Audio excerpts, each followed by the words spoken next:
Where does Cam Newton rank after last year's MVP season, or the year before MVP season, with last year's injury-plagued season and substandard season statistically? I think I had him as number 14 quarterback overall. Cam Newton, to me, is the most fascinating player entering this season because what Carolina, their coaching staff, has basically said is we want to reprogram Cam Newton, and we want him to become Ben Roethlisberger. And Roethlisberger was a guy early in his career who went sandlot mode a lot. He took a lot of hits. He was a playmaker. And late in his career, he's become more of a Tom Brady-type QB. He surveys at the line of scrimmage before the snap. The ball's out very quickly. It's a quick timing offense.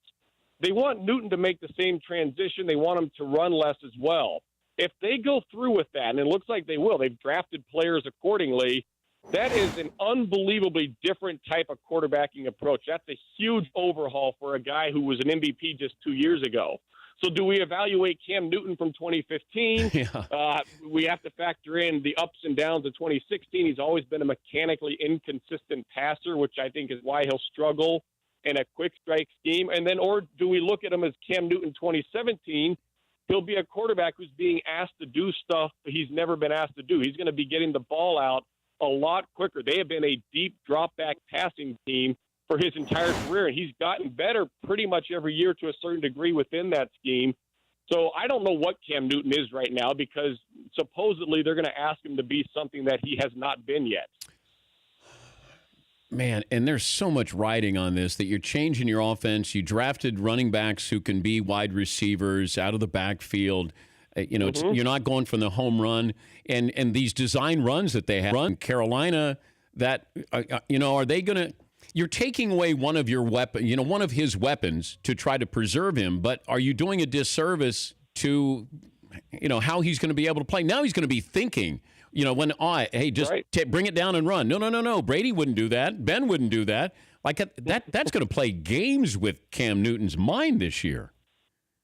I agree with you. And the other thing to remember, Cam Newton is a tremendous power thrower. But when you run a quick strike offense, you're a precision timing thrower. That's totally different. And Newton is not good in those capacities. And I know that I've talked to NFL coaches around the league, and we've talked about this change that Carolina's making, and the teams that have played against Newton have said we are praying that they go through with that change. We welcome that. We would love to see Carolina try to make Newton a precision timing thrower, and they'd absolutely love to see him eliminated from the run game because with Newton now, and why he's so valuable as is, he's a running threat by design. He's not a scrambler. Yeah. He does not scramble. He barely does that. He runs by design.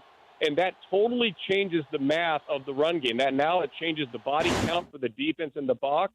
And because of that, it changes the angles that you can get to all of your blocks on those defenders. Teams are not prepared. They're not set up to defend running quarterbacks in the NFL. So it's a tremendous advantage, just the threat of Newton running. So for Carolina to be talking publicly about how, we're not going to run him anymore, if they come out in weeks 1 and 2 and they go through with that and they don't run with him, not only will they lose the running plays with Newton, but they'll lose the advantage of teams having to account for Newton in the run game. It's going to make it harder on their running backs. The Dan Patrick Show, weekday mornings on Audience.